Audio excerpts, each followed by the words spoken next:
The Mary Bowie Museum opened in 1939 through the generous artistic and financial donations of the Skipwith family. The museum operated under the City of Oxford from 1939 to 1974, when the collection expanded to include historic costumes, Civil War relics, and dolls.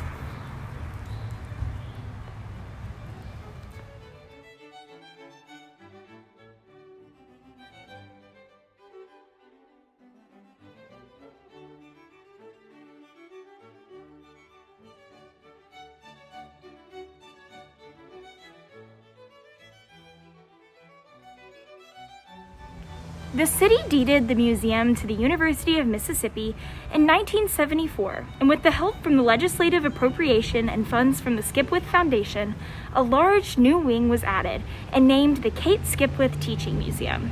Today, the museum's holding number is more than 25,000 items.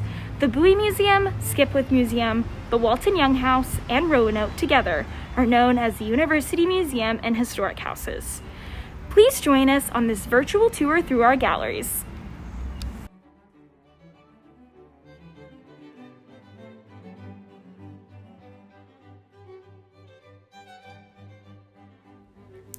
Mississippi Women highlights works by 15 Mississippi women artists of the 20th century. For most, their gender, geographic origin, and timeline are where their similarities end.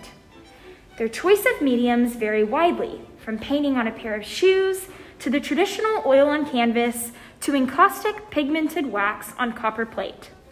A strong Southern Baptist faith may play a central theme in one artist's work, while other artists have chosen non-representational styles, such as decorative post-minimalism or abstract expressionism.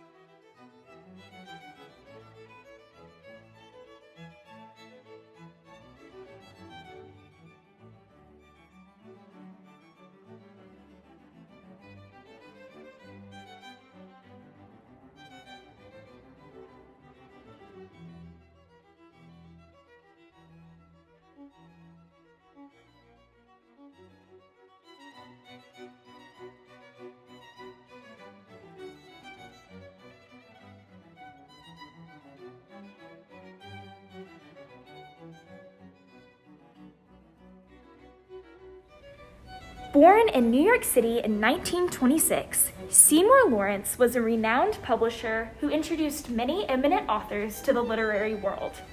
Catherine Ann Porter, Kurt Vonnegut, Richard Ford, and Barry Hannah were among dozens of the renowned authors he discovered and published. Notorious in the publishing industry for his dedicated nurturing of new writers, Lawrence made it a practice to visit them. Barry Hannah drew him to Oxford, Mississippi, where Lawrence became so enamored of Oxford, he purchased a home near Roanoke. Upon his death in 1994, his collection of contemporary American art came to the museum with an initial gift for the construction of the gallery.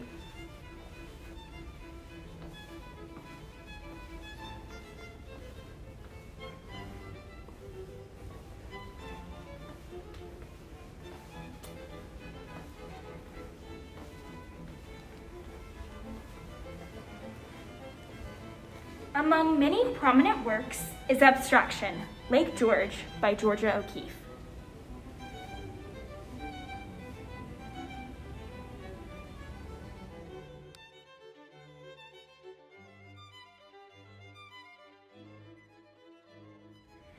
This collection is named for the two men responsible for the artifact's acquisition.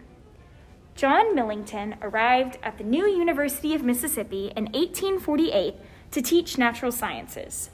He brought with him a collection of scientific apparatus that he had made himself or acquired over his years.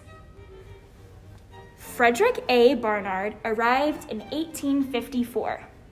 He was responsible for the construction of an astronomical observatory and for the acquisition of the finest scientific instruments available from the outstanding instrument makers of the day.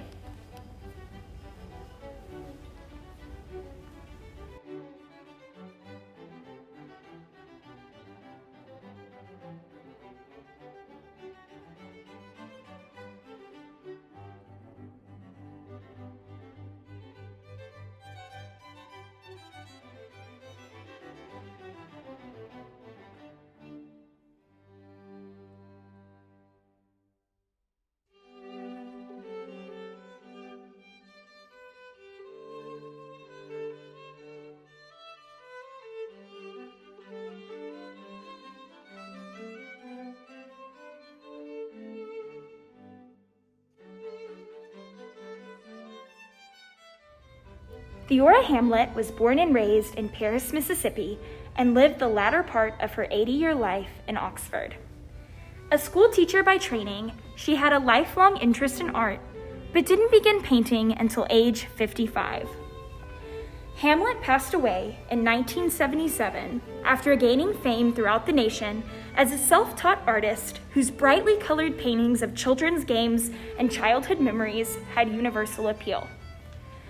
Lesser known are Hamlet's religious paintings inspired by the dreams and visions she experienced during her last 25 years. This third category of her work was considered by the artist to be her most important work. Therefore, she preferred to keep most of the paintings rather than exhibiting them for profit. When Hamlet bequeathed her collection to the University of Mississippi, she gave explicit instructions that her religious paintings be given priority over all of her other works in terms of exhibition, conservation, and scholarly study.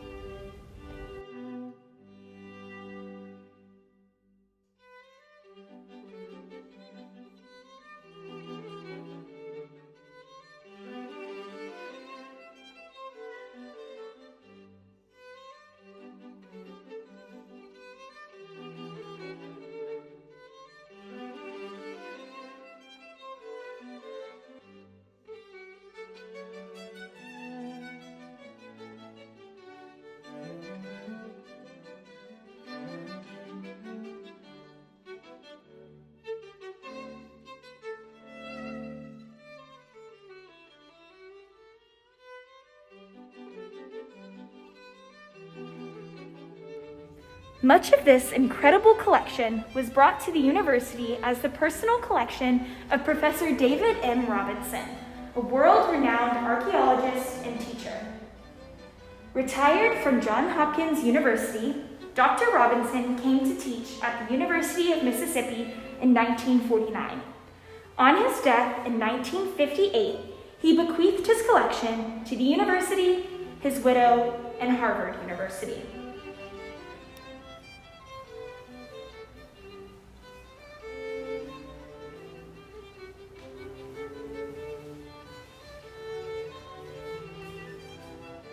This large and varied group of objects range from wall plaster fragments to children's toys.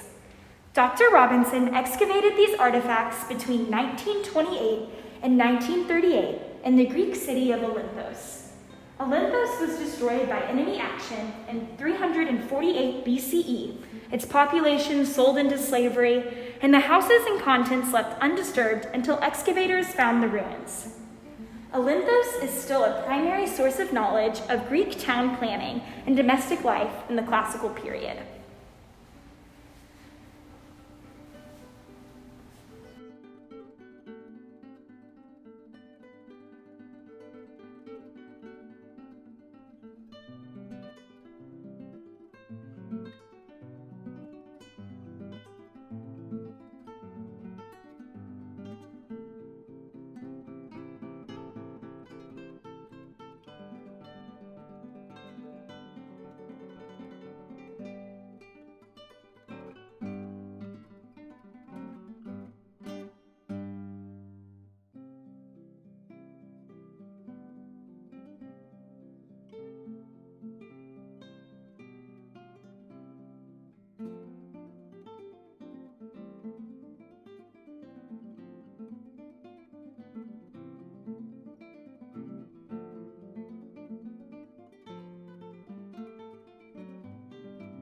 One of our newest exhibits, Remaking Tradition, Southern Self-Taught Folk Art from the Permanent Collections, exhibits works from Southern folk artists like L.V. Hull, Sultan Rogers, Theora Hamlet, and many more.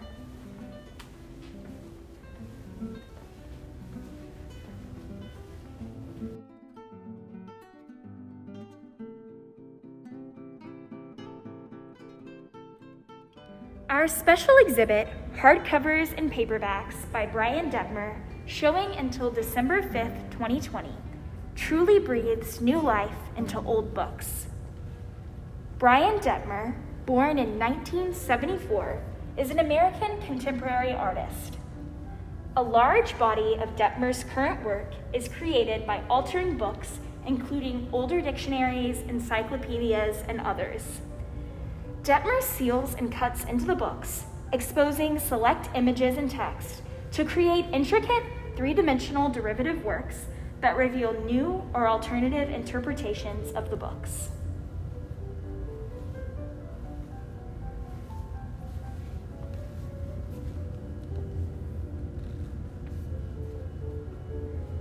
Detmer never inserts or moves any of the book's contents. This process is performed without pre-planning or mapping out the contents before cutting into the book. As he cuts away unwanted materials, he stabilizes the remaining paper with a varnish. His process transforms the books into intricate sculptural works, giving them a new voice.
Thank you for joining us on this virtual tour through our galleries. We hope to have you to see our collections in person soon.